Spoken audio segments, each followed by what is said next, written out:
No espero ni pido que alguien crea en el extraño, aunque simple relato que me dispongo a escribir. Loco estaría si lo esperara, cuando mis sentidos rechazan su propia evidencia. Pero no estoy loco y sé muy bien que esto no es un sueño. Mañana voy a morir y quisiera aliviar hoy mi dolor. Mi propósito inmediato consiste en poner de manifiesto, simple, sucintamente y sin comentarios, una serie de episodios domésticos. Las consecuencias de esos episodios me han aterrorizado, me han torturado y por fin me han destruido. Pero no intentaré explicarlos. Si para mí han sido horribles, para otros resultarán menos espantosos que barrocos. Más adelante, tal vez, aparecerá alguien cuya inteligencia reduzca mis fantasmas a lugares comunes, una inteligencia más serena, más lógica y mucho menos excitable que la mía, capaz de ver en las circunstancias que temerosamente describiré una vulgar sucesión de causas y efectos naturales. Desde la infancia me destaqué por la docilidad y bondad de mi carácter. La ternura que abrigaba mi corazón era tan grande que llegaba a convertirme en objeto de burla para mis compañeros. Me gustaban especialmente los animales y mis padres me permitían tener una gran variedad. Pasaba a su lado la mayor parte del tiempo y jamás me sentía más feliz que cuando les daba de comer y los acariciaba. Este rasgo de mi carácter creció conmigo y cuando llegué a la virilidad se convirtió en una de mis principales fuentes de placer. Aquellos que alguna vez han experimentado cariño hacia un perro fiel y sagaz no necesitan que me molesten explicarles la naturaleza o la intensidad de la retribución que recibía. Hay algo en el generoso y abnegado amor de un animal que llega directamente al corazón de aquel que con frecuencia ha probado la falsa amistad y la frágil fidelidad del hombre. Me casé joven y tuve la alegría de que mi esposa compartiera mis preferencias. Al observar mi gusto por los animales domésticos, no perdí oportunidad de procurarme los más agradables de entre ellos. Teníamos pájaros, peces de colores, un hermoso perro, conejos, un monito y un gato. Este último era un animal de notable tamaño y hermosura, completamente negro y de una sagacidad asombrosa. Al referirse a su inteligencia, mi mujer, que en el fondo era no poco supersticiosa, aludía con frecuencia a la antigua creencia popular de que todos los gatos negros son brujas metamorfoseadas. No quiero decir que lo creyera seriamente, y solo menciono la cosa porque acabo de recordarla. Plutón, tal era el nombre del gato. Se había convertido en mi favorito y mi camarada. Solo yo le daba de comer y él me seguía por todas partes en casa. Me costaba mucho impedir que anduviera tras de mí en la calle. Nuestra amistad duró así varios años, en el curso de los cuales, enrojezco al confesarlo, mi temperamento y mi carácter se alteraron radicalmente por culpa del demonio, intemperancia. Día a día me fui volviendo más melancólico, irritable e indiferente hacia los sentimientos ajenos. Llegué incluso a hablar descomedidamente a mi mujer y terminé por infligirle violencias personales. Mis favoritos, claro está, sintieron igualmente el cambio de mi carácter. No solo los descuidaba, sino que llegué a hacerles daño hacia Plutón. Sin embargo, conservé suficiente consideración como para abstenerme de maltratarlo, cosa que hacía con los conejos, el mono y hasta el perro, cuando por casualidad o movidos por el afecto se cruzaban en mi camino. Mi enfermedad, empero, se agravaba, pues, ¿qué enfermedad es comparable al alcohol? Y finalmente el mismo Plutón, que ya estaba viejo y por tanto algo enojadizo, empezó a sufrir las consecuencias de mi mal humor. Una noche en que volví a casa completamente embriagado, después de una de mis correrías por la ciudad, me pareció que el gato evitaba mi presencia. Lo alcé en brazos, pero asustado por mi violencia, me mordió ligeramente la mano. Al punto se apoderó de mí una furia demoníaca y ya no supe lo que hacía. Fue como si la raíz de mi alma se separara de golpe de mi cuerpo. Una maldad más que diabólica, alimentada por la ginebra, estremeció cada fibra de mi ser. Sacando del bolsillo del chaleco un cortaplumas, lo abrí mientras sujetaba al pobre animal por el pescuezo y deliberadamente le hice saltar un ojo. Enrojezco, me abrazo, tiemblo mientras escribo tan condenable atrocidad. Cuando la razón retornó con la mañana, cuando hube disipado en el sueño los vapores de la orgía nocturna, sentí que el horror se mezclaba con el remordimiento ante el crimen cometido. Pero mi sentimiento era débil y ambiguo, no alcanzaba a interesar al alma. Una vez más me hundí en los excesos y muy pronto ahogué en vino los recuerdos de lo sucedido.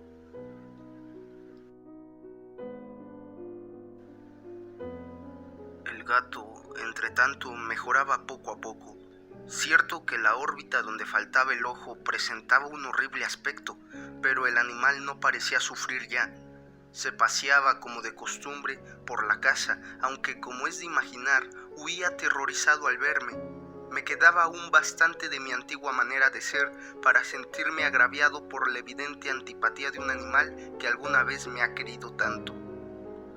Pero ese sentimiento no tardó en ceder paso a la irritación y entonces, para mi caída final e irrevocable, se presentó el espíritu de la perversidad.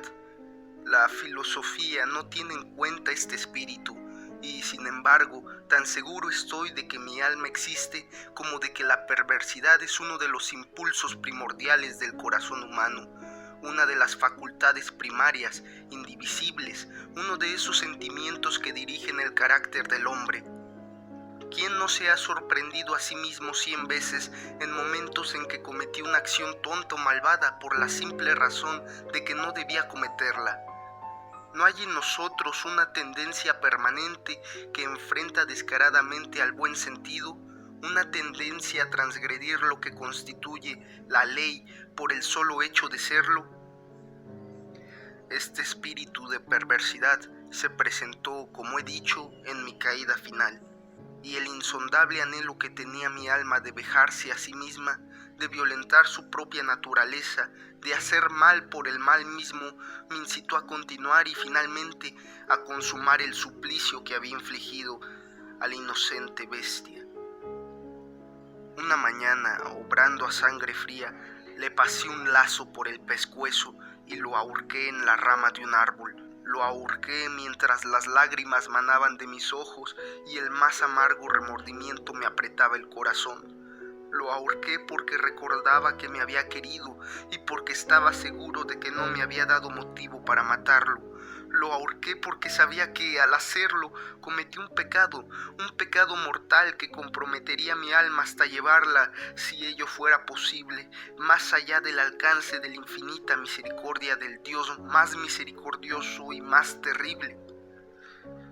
La noche de aquel mismo día en que cometí tan cruel acción, me despertaron gritos de ¡incendio!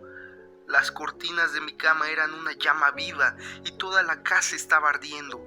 Con gran dificultad pudimos escapar de la conflagración mi mujer, un sirviente y yo. Todo quedó destruido.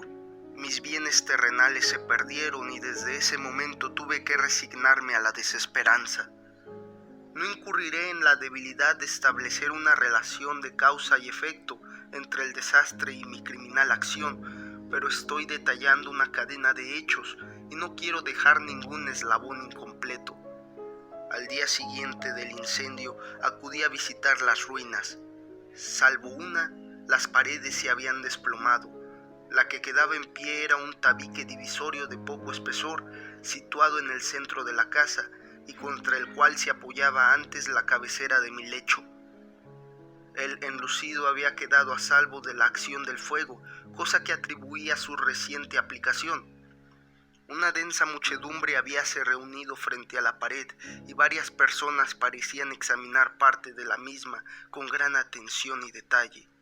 La palabra extraño, curioso y otras similares excitaron mi curiosidad. Al aproximarme vi que en la blanca superficie, grabada como un bajorrelieve, aparecía la imagen de un gigantesco gato. El contorno tenía una nitidez verdaderamente maravillosa. Había una soga alrededor del pescuezo del animal. Al descubrir esta aparición, ya que no podía considerarla otra cosa, me sentí dominado por el asombro y el terror, pero la reflexión vino luego en mi ayuda. Recordé que había ahorcado al gato en un jardín contiguo a la casa. Al producirse la alarma del incendio, la multitud había invadido inmediatamente el jardín. Alguien debió de cortar la soga y tirar al gato en mi habitación por la ventana abierta. Sin duda, habían tratado de despertarme en esa forma. Probablemente la caída de las paredes comprimió a la víctima de mi crueldad contra el enlucido recién aplicado, cuya cal, junto con la acción de las llamas y el amoníaco del cadáver, produjo la imagen que acababa de ver. Si bien en esta forma quedó satisfecha mi razón, ya que no mi conciencia, sobre el extraño episodio, lo ocurrido impresionó profundamente mi imaginación. Durante muchos meses no pude librarme del fantasma del gato, y en todo ese tiempo dominó mi espíritu un sentimiento informe que se parecía, sin serlo, al remordimiento. Llegué al punto de lamentar la pérdida del animal y buscar, en los viles antros que habitualmente frecuentaba, algún otro de la misma especie y apariencia que pudiera ocupar su lugar. Una noche en que, borracho a medias, me hallaba en una taberna más que infame, reclamó mi atención algo negro posado sobre uno de los enormes tóneles de ginebra que constituían el principal moblaje del lugar. Durante algunos minutos había estado mirando dicho tónel y me sorprendió no haber advertido antes la presencia de la mancha negra en lo alto. Me aproximé y la toqué con la mano. Era un gato negro muy grande, tan grande como Plutón y absolutamente igual a este, salvo un detalle. Plutón no tenía el menor pelo blanco en el cuerpo, mientras este gato mostraba una vasta, aunque indefinida mancha blanca que le cubría casi todo el pecho. Al sentirse acariciado se enderezó prontamente, ronroneando con fuerza. Se frotó contra mi mano y pareció encantado de mis atenciones. Acababa, pues, de encontrar el animal que precisamente andaba buscando. De inmediato propuse su compra al tabernero, pero me contestó que el animal no era suyo y que jamás lo había visto antes, ni sabía nada de él. Continué acariciando al gato y cuando me disponía a volver a casa, el animal pareció dispuesto a acompañarme. Le permití que lo hiciera, deteniéndome una y otra vez para inclinarme y acariciarlo. Cuando estuvo en casa, se acostumbró a ella de inmediato y se convirtió en el gran favorito de mi mujer. Por mi parte, pronto sentí nacer en mí una antipatía hacia aquel animal. Era exactamente lo contrario de lo que había anticipado, pero sin que pueda decir cómo ni por qué, su marcado cariño por mí me disgustaba y me fatigaba. Gradualmente, el sentimiento de disgusto y fatiga creció hasta alcanzar la amargura del odio. Evitaba encontrarme con el animal. Un resto de vergüenza y el recuerdo de mi crueldad de antaño me vedaban maltratarlo. Durante algunas semanas me abstuve de pegarle o hacerle víctima de cualquier violencia, pero gradualmente, muy gradualmente, llegué a mirarlo con inexpresable odio y a huir en silencio de su detestable presencia, como si fuera una emanación de la peste. Lo que, sin duda, contribuyó a aumentar mi odio fue descubrir a la mañana siguiente de haberlo traído a casa que aquel gato, igual que Plutón, era tuerto. Esta circunstancia fue precisamente la que le hizo más grato a mi mujer, quien, como ya dije, poseía en alto grado esos sentimientos humanitarios que alguna vez habían sido mi rasgo distintivo y la fuente de mis placeres más simples y más puros. El cariño del gato por mí parecía aumentar en el mismo grado que mi aversión. Seguía mis pasos con una pertinacia que me costaría hacer entender al lector. Donde quiera que me sentara venía a ovillarse bajo mi silla o saltaba a mis rodillas, prodigándome sus odiosas caricias. Si echaba a caminar, se metía entre mis pies, amenazando con hacerme caer, o bien clavaba sus largas y afiladas uñas en mis ropas para poder trepar hasta mi pecho. En esos momentos, aunque ansiaba aniquilarlo de un solo golpe, me sentía paralizado por el recuerdo de mi primer crimen, pero sobre todo, quiero confesarlo ahora mismo, por un espantoso temor al animal. Aquel temor no era precisamente miedo de un mal físico, y sin embargo, me sería imposible definirlo de otra manera. Me siento casi avergonzado de reconocer, sí, aún en esta celda de criminales me siento casi avergonzado de reconocer que el terror, el espanto que aquel animal me inspiraba, era intensificado por una de las más insensatas quimeras que sería dado concebir. Más de una vez mi mujer me había llamado la atención sobre la forma de la mancha blanca de la cual ya he hablado, y que constituía la única diferencia entre el extraño animal y el que yo había matado. El lector recordará que esta mancha, aunque grande, me había parecido al principio de forma indefinida, pero gradualmente, de manera tan imperceptible que mi razón luchó durante largo tiempo por rechazarla como fantástica, la mancha fue asumiendo un contorno de rigurosa precisión.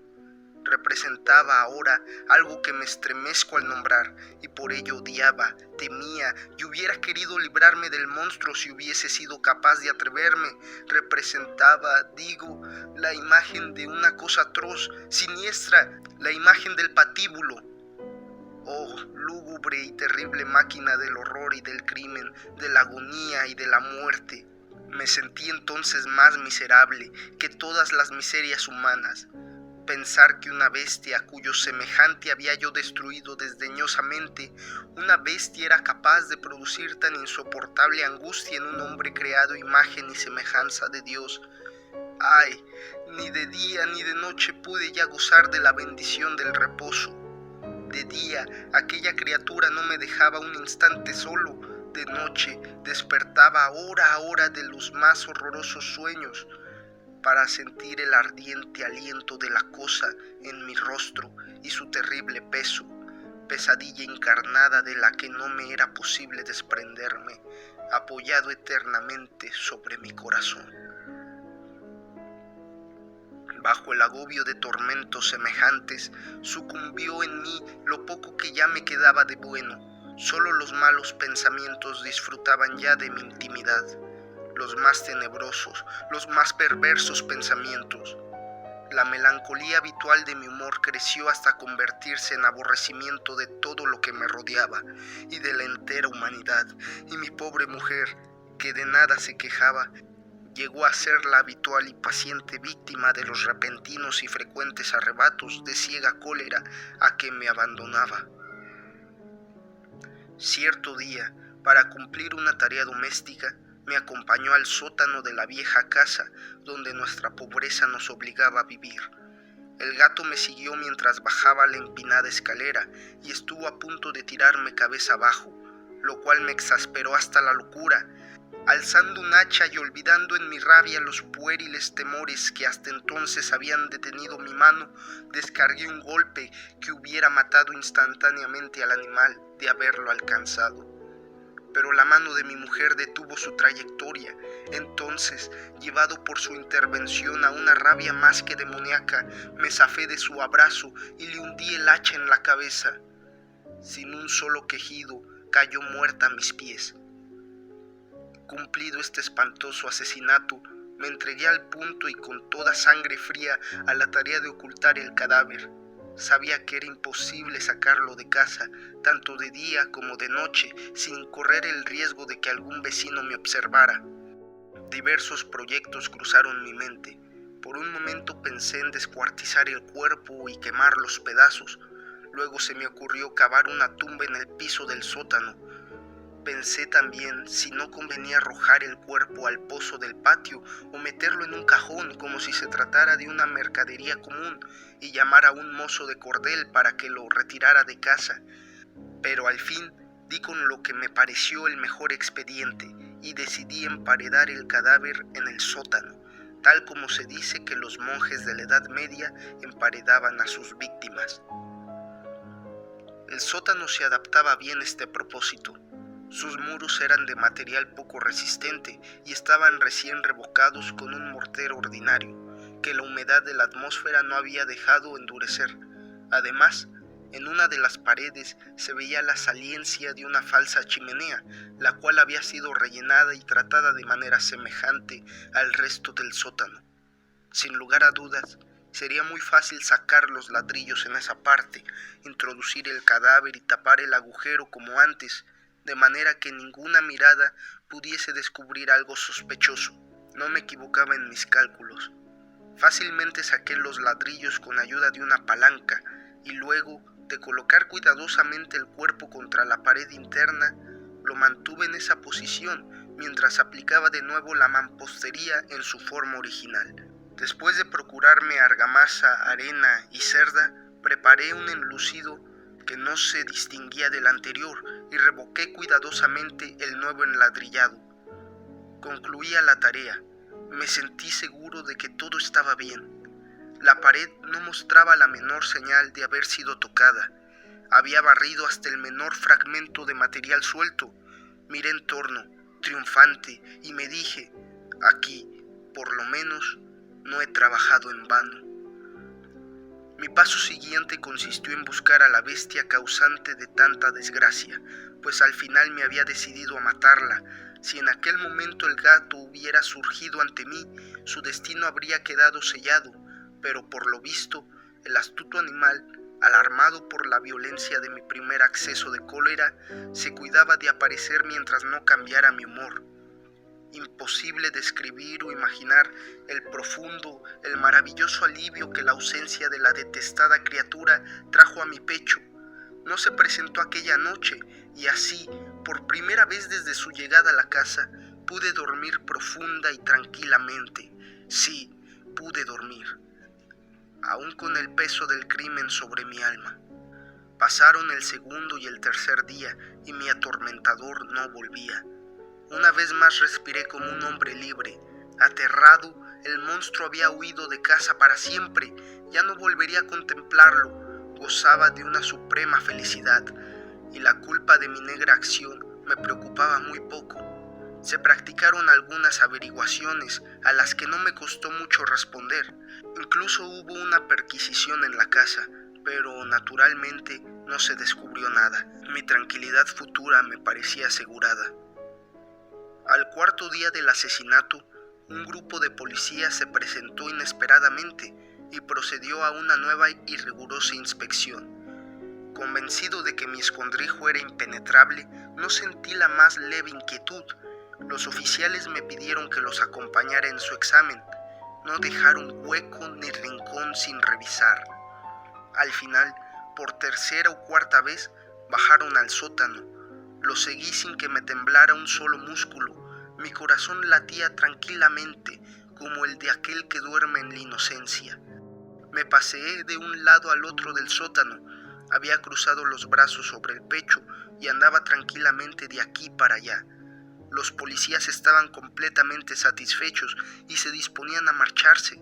La alegría de mi corazón era demasiado grande para reprimirla. Ardía en deseos de decirles, por lo menos, una palabra como prueba de triunfo y confirmar doblemente mi inocencia. Caballeros, dije por fin, cuando el grupo subía la escalera. Me alegro mucho de haber disipado sus sospechas. Les deseo felicidad y un poco más de cortesía. Dicho sea de paso, caballeros, esta casa está muy bien construida. En mi frenético deseo de decir alguna cosa con naturalidad, casi no me daba cuenta de mis palabras. Repito que es una casa de excelente construcción. Estas paredes, ¿ya se marchan ustedes, caballeros? Tienen una gran solidez. Y entonces, arrastrado por mis propias bravatas, golpeé fuertemente con el bastón que llevaba en la mano sobre la pared del enladrillado, tras de la cual se hallaba el cadáver de la esposa de mi corazón. Que Dios me proteja y me libre de las garras del archidemonio.